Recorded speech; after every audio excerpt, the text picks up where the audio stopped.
Hello everyone, I am Professor Aditya Kedari and we are going to discuss about public administration. So this particular topic will be discussing the meaning of administration, what is the difference between administration, organization, management, what is the meaning of public administration, various definitions which are given by different people, different authors. Then we'll study the evolution of public administration. At the same time, we'll be discussing its importance, its scope, its nature, the difference and the similarities between public and private administration. All right. So this is a little introduction about me. Those people who don't know, they can follow me on my YouTube channel, on my Facebook page, Facebook group, or Telegram channel, which is named after my academy, ARC Academy, which is an academy which guides and teaches students for UPSC preparation and JMFC, Judicial Magistrate First Class. So this is some basic information. So we'll start. Administration is an activity is as old as society itself. तो जब हम administration की बात करते हैं तो ये बहुत ही पुरानी एक्टिविटी है. It's not something which is modern. Okay, it has been carried out for a number of generations. ऐसा नहीं कि नई नई चीज नहीं है. But as an era of study, it originated with the publication of Wilson's essay on study of administration in 1887. तो Wilson साहब, he was a political scientist. इन्होंने publication किया था 1887 में, where basically he studied public administration as a separate activity than politics. तो इन्होंने जब ऐसे लिखा with regards to study of administration, basically वहीं से public administration as a separate discipline start हुआ था उसका जर्नी, और इसीलिए आज हम ये सब्जेक्ट अलग से पढ़ रहे हैं. As a process, administration occurs in both public and private organisation. It occurs in such diverse institutions as setting as a business firm, labour union, religious और charitable organisations, educational institutions etcetera. Its nature is affected by the sphere with which it is concerned. So normally administration की जब हम बात करते हैं तो लोगों को सरकार या गवर्नमेंट की सबसे पहले हिंट आती है, लेकिन administration is such an activity which is also carried out in private organizations. मतलब Tata, Birla, Reliance, trade unions, religious and charitable organisations. Even आपका जो मंदिर होता है, मस्जिद होता है, चर्च होता है, उसका भी एक एडमिनिस्ट्रेशन होता है. एजुकेशनल इंस्टीट्यूशंस के भी एडमिनिस्ट्रेशन होते हैं. मेरी एकेडमी है, उसका भी एडमिनिस्ट्रेशन है. So each and every organization has some sort of an administration so that the activities are carried out in an efficient and effective manner. ठीक है, तो ये important है कि आपको समझना कि basically administration is not only linked to government but also with respect to private sector also. But हमें ज़्यादातर focus जो करना है वो public administration के ऊपर करना है, that is in the government domain. तो जैसे मैंने कहा, पब्लिक और प्राइवेट एडमिनिस्ट्रेशन में कॉमनली उसको डिवाइड किया जाता है. As an aspect of government activity, it has existed since the emergence of political systems. तो जब से पॉलिटिकल सिस्टम्स आई हैं, जैसे कि पुराने जमाने में ट्राइब्स हुआ करती थी, आज भी काफी ट्राइबल कम्युनिटीज हैं ऑल ओवर द वर्ल्ड. उनका एक चीफ हुआ करता है, ट्राइबल चीफ, जो पूरे ट्राइब को चलाता है, पूरे ट्राइब में लॉ एंड ऑर्डर मेंटेन करता है, रूल्स एंड रेगुलेशंस बनाता है. फिर उसी ट्राइबल का बेटा आगे जाके वो चीफ बनता है, unless somebody from the tribe challenges him or some other person from another tribe challenges him. तो ये पॉलिटिकल ऑर्गेनाइजेशन सबसे स्थापित हुआ है, जब से किसी भी तरीके की पॉलिटिकल अथॉरिटी आई है तब से एडमिनिस्ट्रेशन चलते आ रहा है. बिकॉज आप किसी भी कंटेक्स्ट में अगर आप देखें, the most important aspect is that आपको इफेक्टिवली कोई भी एक्टिविटी या गवर्नेंस करने का मौका मिलना चाहिए जिससे लोगों की जो जरूरतें हैं वो फुलफिल हो रही है. तो अगर आप सही तरीके से एडमिनिस्ट्रेशन नहीं करोगे, then there is most likelihood कि डुप्लीकेशन ऑफ वर्क होगा, इनएफिशिएंसी बढ़ेगी, वेस्टेज ऑफ रिसोर्सेज होंगे. एंड अनदर एस्पेक्ट इज कि यहाँ पे एक तरीके से आप ज्यादा दिन पावर में भी नहीं रहोगे, क्योंकि अगर आप ठीक से काम नहीं करोगे तो लोग आपको निकाल फेंकेंगे, कहेंगे कि इनको कुछ आता नहीं है, he cannot manage the workload properly. So administration is a very effective and efficient way to carry out the activities of the organization. ठीक है. While public administration relates to the activities carried out by the government, private administration refers to the management of private business enterprises. ठीक है, ये basic तो हमें भी पता है कि public is related to government and private is related to the private enterprises, multinational corporations which are owned by private owners. तो अगर मैं एडमिनिस्ट्रेशन की मीनिंग की तरफ देखूं तो देखिए, सिर्फ एडमिनिस्ट्रेशन का मतलब अलग होता है, और जब मैं उसको पब्लिक एडमिनिस्ट्रेशन कहता हूं तो it is more related to government sector. But हम पहले सिर्फ एडमिनिस्ट्रेशन इस शब्द का मीनिंग समझने की कोशिश करते हैं और उसके अलग अलग डेफिनेशंस जो हैं, जो दिए गए हैं, उन डेफिनेशंस को समझने की कोशिश करते हैं। The word administer is derived from the Latin word administere, which means to care for or to look after people, to manage affairs. तो basically administer करते हो मतलब क्या करते हो? आप लोगों की जरूरतें फुलफिल करते हो, आप लोगों की तरफ ध्यान देते हो, लोगों की जो डिमांड्स है उसको फुलफिल करते हो, एंड अफेयर्स को मैनेज करते हो। You are managing different activities which whether it is a private organisation और public organisation, does not matter. आप उस पर्टिकुलर ऑर्गेनाइजेशन के एक्टिविटीज इफेक्टिवली इंप्लीमेंट करने की कोशिश कर रहे हो। ठीक है, it may be defined as a group activity which involves cooperation and coordination for the purpose of achieving desired goals or objectives. तो अगर यहाँ देखें तो आप बेसिकली एक ग्रुप एक्टिविटी है जहाँ पे एक से ज्यादा लोग मिलकर काम करते हैं ताकि जो भी ओवरऑल गोल है आपके ऑर्गेनाइजेशन का, आपके गवर्नमेंट का, आपके इंस्टीट्यूट का, आपके एकेडमी का, उसको अचीव करने की कोशिश करते हैं। Alright, you cooperate with each other, you coordinate with each other so that in such a manner कि जितने जल्द से जल्द और इफेक्टिवली और एफिशिएंटली आप अपने गोल और ऑब्जेक्टिव्स को अचीव कर सकते हो, उतना ही आपके ऑर्गेनाइजेशन के लिए बेहतर है। Broadly speaking, the term administration appears to bear at least 4 different meanings. 4 अलग-अलग मीनिंग्स होते हैं, डिपेंडिंग कि आप किस पर्सपेक्टिव से, किस कंटेक्स्ट की उस तरफ देख रहे हो। तो सबसे पहले अगर आप उसको एज अ डिसिप्लिन देखते हो, मतलब एज अ सब्जेक्ट, जिस तरीके से हम उसको पढ़ाई कर रहे हैं, now we are studying public administration as a discipline, we are not actually administrator. हम तो, मैं एकेडमिशियन हूँ, मैं पढ़ाने के पॉइंट ऑफ व्यू से पढ़ा रहा हूँ, और आप एक स्टूडेंट है तो आप सीख रहे हो इस पर्टिकुलर सब्जेक्ट को। तो उस पर्सपेक्टिव से तो देखोगे तो it is the name of a branch of learning और intellectual discipline as taught and studied in colleges and universities. तो हमारे यूनिवर्सिटी में, हमारे कॉलेज में हम इस पर्टिकुलर डिसिप्लिन या इस पर्टिकुलर सब्जेक्ट को लर्न कर रहे हैं, पढ़ा रहे हैं, सीख रहे हैं।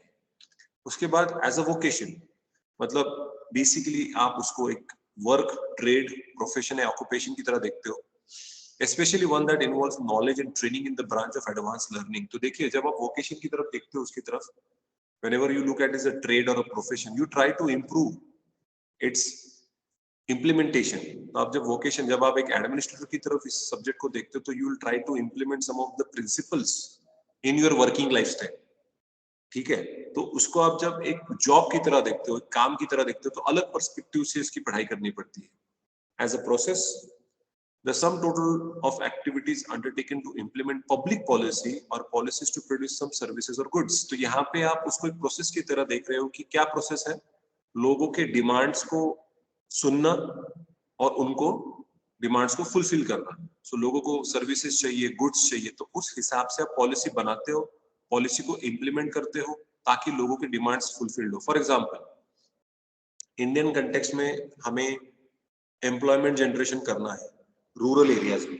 अगर आप रूरल एरियाज में जाएंगे तो आज भी एग्रीकल्चर सेक्टर जो है वो मानसून के ऊपर डिपेंड करता है, तो कभी बारिश होती है तो कभी बारिश नहीं होती। तो कुछ अलग अल्टरनेटिव जॉब एम्प्लॉयमेंट की अपॉर्चुनिटी मिलनी चाहिए। इसके लिए हमने एक पॉलिसी बनाई, that is Mahatma Gandhi national rural employment guarantee act.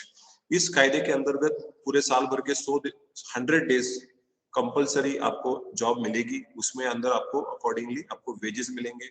तो अगर आपकी खेती सक्सेसफुल नहीं हो रही है तो आपके फैमिली में का कोई अडल्ट मेंबर उसमें अपने आप को एनरोल करके पैसे कमा सकता है ऑन अ डेली वेजेस की तरफ से। अभी ऑब्वियसली मैनुअल लेबर यहाँ पे कोई स्किल रिक्वायर्ड नहीं है। ठीक है, रास्ते कंस्ट्रक्ट करना, डैम्स को कंस्ट्रक्ट करना, इंफ्रास्ट्रक्चर डेवलपमेंट करना, इन कामों में लोग ज्यादातर इसमें इन्वॉल्व होते हैं। It's more about manual labour. 100 दिन की एम्प्लॉयमेंट मतलब आपको कोई लीगल फर्म में या कोई सॉफ्टवेयर कंपनी में बैठा के काम नहीं कराएगा। It is normal manual labour. ठीक है, ब्लू कॉलर वर्कर्स होते हैं ये लोग, जिनको डेली वेजेस पे काम मिलता है। तो आप क्या कर रहे हो, लोगों को एम्प्लॉयमेंट दे रहे हो। तो लोगों की क्या डिमांड है, एम्प्लॉयमेंट चाहिए, आपने एम्प्लॉयमेंट प्रोवाइड की। So it's a process through which you are trying to fulfil the goods and services which are demanded by the public. उसके बाद एक सिनोनिम है to the word executive or government, such other body of persons in supreme charge of affairs. For example, Manmohan Singh administration, Bush administration, अभी Modi administration, okay, Joe Biden administration, Trump administration, आप ऐसे भी बोलते हो। Administration एक particular person की जो अपने अंडर, हर एक का एक काम करने का तरीका अलग होता है। अगर किसी एजुकेशन इंस्टीट्यूशन की बात करते हैं तो जब उसका ऑर्गेनाइजेशन का, एजुकेशन इंस्टीट्यूशन के प्रिंसिपल बदलते हैं या डायरेक्टर चेंज होता है किसी भी कंपनी का, तो उनके काम करने का तरीका भी चेंज हो जाता है। जैसे अभी क्रिकेट टीम का भी एडमिनिस्ट्रेशन होता है। क्रिकेट टीम में जब कैप्टन बदलता है तो कभी विराट कोहली होता है, कभी महेंद्र सिंह धोनी था, उसके पहले गांगुली था, अभी रोहित शर्मा है। तो हर एक का जो काम करने का, एडमिनिस्ट्रेट करने का तरीका है, मैन मैनेजमेंट हो जाए, प्लानिंग हो जाए, ऑर्गेनाइजिंग हो जाए, वो अलग है। तो आपके as an executive or as a part of the administration, it's the responsibility of the top management to see to that कि वो सब सारे एक्टिविटीज सही तरीके से इम्प्लीमेंट हो रहे हैं। ठीक है, तो इसके लिए उसको मनमोहन सिंह गवर्नमेंट या एडमिनिस्ट्रेशन भी ऐसा कहा जाता है। अभी मोदी एडमिनिस्ट्रेशन कहेंगे क्योंकि Modi is the prime minister of India, तो ऐसे उसको सिनोनिमली भी बोला जाता है। तो इस 4 तरीके से आप एडमिनिस्ट्रेशन की तरफ देख सकते हो। इसके अलावा हम अलग अलग डेफिनेशन देखेंगे जो हमारे स्कॉलर्स हैं, अलग अलग उन्होंने क्या डेफिनेशंस दिए। तो सबसे पहले जो डेफिनेशन दिया गया है वो है इयन ग्लैडन। इयन ग्लैडन ने सबसे पहले इंफॉर्मेशन सबसे पहले बताया, administration is a long and slightly pompous word, but it has a humble meaning. For it means to care for or look after people, to manage affairs is determined action taken in pursuit of conscious purpose. तो basically ग्लैडन ने वही कहा है कि administration में हम basically, शब्द तो बहुत बड़ा है, शब्द सुनने के बाद लगता है अरे बाप रे कोई बहुत बड़ी एक्टिविटी होती है, लेकिन बेसिक एक्टिविटी यही है कि हम लोगों की जो नीड्स हैं उसको फुलफिल कर रहे हैं और हमारे ऑर्गेनाइजेशन के जो गोल्स हैं उनको अचीव करने के लिए एक दूसरे के साथ कॉन्शियसली कोऑर्डिनेट कर रहे हैं, कोऑपरेट कर रहे हैं, ताकि हमारे जो गोल्स हैं, ऑब्जेक्टिव्स हैं, वो फुलफिल हो जाए। उसके बाद ब्रुक्स एडम्स, इन्होंने क्या कहा वो देखते हैं। Administration is the capacity of coordinating many and often conflicting social energies in a single organism so adroitly that they shall operate as a unity. तो देखिए कई बार ऐसा होता है कि जब भी अब हम जब काम किसी भी ऑर्गेनाइजेशन में काम करते हैं तो वहां पे कॉन्फ्लिक्टिंग व्यूज भी होते हैं। जैसे एग्रीकल्चर सेक्टर को भी पानी चाहिए और इंडस्ट्रियल सेक्टर को भी पानी चाहिए। अभी लोगों को टूरिज्म सेक्टर में लोगों को घूमना चाहिए, लेकिन एक तरफ लॉकडाउन है, कोरोना है, हेल्थ इश्यूज है। एक तरफ लोग बोलते हैं freedom of speech and expression है, दूसरी तरफ बोलते नहीं, उसके ऊपर लिमिटेशंस भी है। एक तरफ लोग बोलते हैं कि there is right to internet, there should be no restriction on the access to internet, पर दूसरी जगह पे लोग बोलते हैं कि पोर्नोग्राफिक कंटेंट पे आप रेगुलेशन करो। तो कॉन्फ्लिक्टिंग व्यूज रहेंगे हमेशा। अभी गवर्नमेंट ने फिलहाल फार्म रिफॉर्म बिल्स पास किए थे 2021 के, वो सारे लॉस पास हो गए थे। लेकिन अगर आप देखेंगे यूपी, बिहार, पंजाब साइड के जो फार्मर्स थे उन्होंने बहुत सारे प्रोटेस्ट किए, उसमें 2-3 लोग मारे भी गए। तो गवर्नमेंट ने वो सारे के सारे कायदे कैंसिल कर दिए, उनको लगा कि people are not accepting. Pune में भी 4-5 साल पहले एलबीटी करके एक टैक्स को इम्प्लीमेंट किया गया था, लोकल बॉडी टैक्स, जहाँ पे हर शॉपकीपर को रिसिप्ट देना, पक्का बिल देना मैंडेटरी किया गया। लेकिन शॉपकीपर्स ने स्ट्राइक कर दिया, 8 दिनों तक उन्होंने दुकान सब बंद रखे। They were not ready to accept this particular kind of law. फिर से उनको चेंज करना पड़ा, वो कायदा निकालना पड़ा। सो बहुत सारे कॉन्फ्लिक्टिंग एनर्जीज होते हैं, फिर भी सभी को साथ में लेके चलना है। कभी भी हम किसी भी एजुकेशन इंस्टीट्यूशन, किसी भी फिल्म इंडस्ट्री की भी बात कर लें तो सभी एक्टर्स को एक दूसरे के साथ मिलजुल के काम करना होता है। जो एक्टर बहुत ज्यादा प्रॉब्लम क्रिएट करेगा तो उसको फिल्म इंडस्ट्री में कोई खड़ा नहीं करता है। वहां पे भी आप एक दूसरे के साथ कोऑर्डिनेट और कोऑपरेट करना पड़ता है, तभी जाके एक फिल्म बनती है। तो फिल्म एडमिनिस्ट्रेशन करके भी एक अलग से कोर्सेज होते हैं जो पढ़ाए जाते हैं कि कैसे फिल्म को बनाया जाए, कैसे लोगों को मैनेज किया जाए। हर क्षेत्र में एडमिनिस्ट्रेशन है जहाँ पे कॉन्फ्लिक्ट्स होंगे, फिर भी people have to unite and they have to work together to achieve their goal. उसके बाद फेलिस निग्रो, इन्होंने भी बताया, administration is the organisation and the use of man and material to accomplish a purpose. एक purpose को achieve करने के लिए हम फाइनेंशियल रिसोर्सेज, मटेरियल रिसोर्सेज और ह्यूमन रिसोर्सेज का इस्तेमाल करके हम हमारा गोल अचीव करने की कोशिश करते हैं और मोर ऑफन देन नॉट हम सक्सेसफुल भी होते हैं। उसके बाद पिफनर एंड पृथुस, उनका क्या है देखते हैं definition. Administration is the organisation and direction of human and material resources to achieve desired ends. ठीक है, यहाँ पे फिर से वही बताया गया है कि it is quite similar to the definition of Nigro, कि यहाँ पे आप अपने, वहां पे सिर्फ उन्होंने बोला पर्पस और यहाँ पे इस्तेमाल किया, शब्द का इस्तेमाल किया है डिजायर्ड एंड्स, तो मीनिंग तो सेम ही है। एलडी वाइट, उन्होंने कहा the art of administration is the direction, coordination and control of many persons to achieve some purpose और ऑब्जेक्टिव्स। एक तरीके से आप लोगों को डायरेक्शन दे रहे हो, लोगों में कोऑर्डिनेशन रहे वो देख रहे हो, और लोगों को कंट्रोल भी कर रहे हो। क्योंकि अगर आप देखेंगे इंडिया का, अगर इंडियन पॉइंट ऑफ व्यू से देखोगे तो सबसे बड़ा प्रॉब्लम हमारा इम्प्लीमेंटेशन में आता है क्योंकि इतने सारे डिपार्टमेंट्स है, इतनी सारी मिनिस्ट्रीज है, इनमें सिनर्जी नहीं है, इनमें कोऑर्डिनेशन नहीं है। अगर मैं करप्शन का ही बात कर लें तो there is CBI, there is police, there is central vigilance commission, there is Lokpal, there is Lokayukta. इतने सारे इंस्टीट्यूशंस हैं जो सिर्फ करप्शन को मैनेज करते हैं। तो कहीं ना कहीं जुरिस्डिक्शनल इश्यूज होते हैं, ईगो क्लैशेस होते हैं, लोग एक दूसरे के ऊपर अपने एक दूसरे के वर्क में इंटरफियर करते हैं। There is favouritism, there is nepotism, there is red tapism, there is corruption. तो इनको मैनेज करने के लिए इतने सारे अलग अलग मिनिस्ट्रीज, डिपार्टमेंट्स, ऑर्गेनाइजेशन है, तो कहीं ना कहीं कॉन्फ्लिक्ट होता है। तो इनमें कोऑर्डिनेट करना बहुत जरूरी है। सिंपल सी बात ले लेते हैं, अगर ट्राइबल कम्युनिटी को हमको वेलफेयर करना है, ट्राइबल वेलफेयर, तो ट्राइबल का वेलफेयर करने के लिए उसके अंदर मिनिस्ट्री ऑफ फाइनेंस आ जाएगी, जिसमें पैसा देना पड़ेगा। मिनिस्ट्री ऑफ एग्रीकल्चर आ जाएगा, जो ट्राइबल कम्युनिटीज को एग्रीकल्चर में हेल्प करेगा। Ministry of small scale industry, micro industry जो होता है, एसएमएसई जो बोलते हैं, which is called as small, micro and medium enterprises, उनको भी, क्योंकि सिर्फ एग्रीकल्चर पे डिपेंड रह के नहीं चलता, भी हमें अल्टरनेटिव एम्प्लॉयमेंट भी जनरेट करने की जरूरत है। उसके अलावा एजुकेशन सेक्टर है, स्पोर्ट्स सेक्टर है। तो एक ट्राइबल कम्युनिटी को डेवलप करने के लिए sports, education, health, agriculture, industries, कितने सारे डिपार्टमेंट्स एक साथ मिलकर काम करने चाहिए। वैसा हो रहा है क्या? नहीं हो रहा है। तो कहीं ना कहीं इम्प्लीमेंटेशन में प्रॉब्लम आ रहा है। हमारे देश में बहुत अच्छी अच्छी पॉलिसीज हैं, लेकिन the problem comes with respect to direction, coordination and control of the people who are involved in those implementation. उसके बाद ल्यूथर ग्यूलिक, इन्होंने क्या कहा? Administration has to do with getting things done with the accomplishment of defined objectives. FM Marx, इन्होंने कहा administration is determined action taken in pursuit of a conscious purpose. It is the systematic ordering of affairs and the calculated use of resources aimed at making those things happen which one wants to happen and foretelling everything to the country. देखिए, पहले administration में आपको देश को पता होना चाहिए कि आप कर क्या रहे हैं, ठीक है? तो प्राइवेट सेक्टर हो या पब्लिक सेक्टर हो, whenever you are doing anything for the welfare of the people, people should know about it and accordingly you should take the action in the right direction. Right direction में जब आप काम करोगे, सारे resources सही तरीके से इस्तेमाल करोगे, वेस्टेज नहीं होना चाहिए, ताकि जो हमने डिजायर किया है वो हम अचीव करने में हम सक्सेसफुल हो। उसके बाद Herbert Simon, Smithburg and Thompson, इनका डेफिनेशन देखते हैं।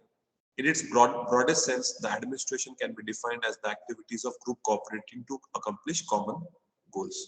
ठीक है, यहाँ पे फिर से group of people who are working together to achieve a common objective, a common goal. तो अगर आप briefly अगर हम देखेंगे, इतने सारे definitions अगर हम देखेंगे, तो basically administration consists of two things: cooperative effort and pursuit of common objectives. कि सब लोग एक दूसरे के साथ cooperate कर रहे हैं, but at the same time किसके लिए कोऑपरेट कर रहे हैं? To achieve a common objective. तो एम्प्लॉयमेंट जनरेशन हो, या कोई पर्टिकुलर मोबाइल बनाना हो, पढ़ाना हो, एजुकेट करना है लोगों को अवेयरनेस क्रिएट करना है regarding laws with respect to women empowerment. तो ये एक कॉमन ऑब्जेक्टिव को अचीव करने के लिए हम एडमिनिस्ट्रेट करते हैं, एक दूसरे को साथ कोऑपरेट करते हैं। One does not find any administration if there is only a common purpose without a collective effort or vice versa. देखिए, एडमिनिस्ट्रेशन में सबसे इंपॉर्टेंट बात है common purpose. Second important part है कॉपरेशन। देखिए, कई बार ऐसा होता है कि सबका गोल तो एक ही है कि भाई हमें लोगों को एजुकेट करना है, लेकिन अगर टीचर सही तरीके से नहीं पढ़ाएंगे या बच्चे सही तरीके से नहीं पढ़ेंगे तो कैसे पॉसिबल है? There has to be a collective effort between the teachers and the students. Teacher का काम है पढ़ाना, लेकिन बच्चों का भी तो काम है पढ़ाई करना। अगर ये दोनों का कोऑपरेशन होगा तभी चलेगा, अदरवाइज वरना बच्चे भी पढ़ना चाहते हैं, टीचर भी पढ़ना चाहता है, लेकिन कॉमन पर्पस नहीं है। देयर इज नो एडमिनिस्ट्रेशन कि ये कैसे पढ़ाया जाए, कौन सा सब्जेक्ट पढ़ाया जाए, किस चीज पे। तो पर्पस भी एक ही होना चाहिए कि दोनों को पब्लिक एडमिनिस्ट्रेशन पढ़ाना है और पढ़ना है रिस्पेक्टिवली। वरना टीचर कुछ हिब्रू में समझा रहा है, कुछ इटालियन भाषा में समझा रहा है और बच्चे को क्या भाई क्या बोल रहे हैं सर, कुछ समझ में नहीं आ रहा है। तो कलेक्टिव एफर्ट और कॉमन पर्पस होना बहुत ज्यादा जरूरी है। It's basically a technology of social relationship कि आप अपने रिलेशनशिप कैसे मेंटेन करते हैं। क्योंकि एट द एडमिनिस्ट्रेशन में जब भी कॉमन गोल की तरफ काम करना होता है, तो कहीं ना कहीं हमारे जो पर्सनल गोल्स होते हैं उनको थोड़ा सा साइडलाइन करना पड़ता है। ठीक है, तो अगर आप देखें, administration is a process common to all groups, public, private, civil, military, large scale, small scale. बहुत सारे डिपार्टमेंटल स्टोर में आपको दिखेगा एडमिनिस्ट्रेशन, बैंक में दिखेगा, university, high school, rail road, hospital, hotel, local government, हर जगह में। इवन होटल एडमिनिस्ट्रेशन भी होता है, ठीक है। उसमें लोग डिग्रीज अचीव करते हैं, मिलाने की कोशिश करते हैं। ठीक है, so these are the various meanings of administration. तो हम अभी तक पब्लिक एडमिनिस्ट्रेशन के ऊपर नहीं गए हैं, हमने सिर्फ अब तक एडमिनिस्ट्रेशन की मीनिंग देखी है। पब्लिक एडमिनिस्ट्रेशन को डिटेल में हम आगे जाके पढ़ेंगे।